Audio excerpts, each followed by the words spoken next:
ശക്തമായ മഴയിൽ പെരിയാറിലെ ജലനിരപ്പ് ക്രമാതീതമായി ഉയർന്നു. ആലുവ പെരിയാറിൽ ജലവിധാനം സമുദ്രനിരപ്പിൽ നിന്ന് 1 മീറ്റർ ആയിരുന്നുവെങ്കിൽ നിലവിൽ ആലുവ മണപ്പുറത്തെ ശിവക്ഷേത്രത്തിന്റെ മേൽക്കൂര വരെയാണ് ജലനിരപ്പ് ഉയർന്നിരിക്കുന്നത്.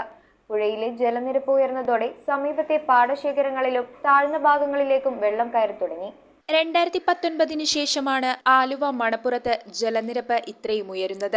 ആലുവ പെരിയാറിൽ ജലവിധാനം സമുദ്രനിരപ്പിൽ നിന്ന് 1 മീറ്റർ ആയിരുന്നുവെങ്കിൽ കഴിഞ്ഞ ദിവസത്തെ ശക്തമായ മഴയിൽ ജലവിധാനം 3.5 മീറ്ററായി ഉയർന്നു.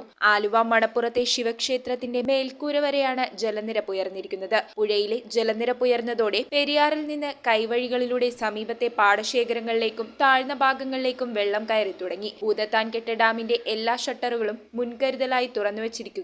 പുഴയിലെ ചെളിയുടെ തോത് 100 NTU പിന്നിട്ടു. News bureau, Aluva. റിങ്ങുകൾ 1 ഗ്രാമിൽ തുടങ്ങുന്ന മാലകൾ, നെക്ലസുകൾ 9,000 രൂപ മുതൽ ഡയമണ്ട് നെക്ലസുകൾ 1 ലക്ഷം മുതൽ ആരംഭിക്കുന്ന വെഡിംഗ് സെറ്റുകൾ. കൂടാതെ നിങ്ങളുടെ പഴയ സ്വർണത്തിന് ഏറ്റവും ഉയർന്ന മൂല്യവും. Maharaja gold and diamonds,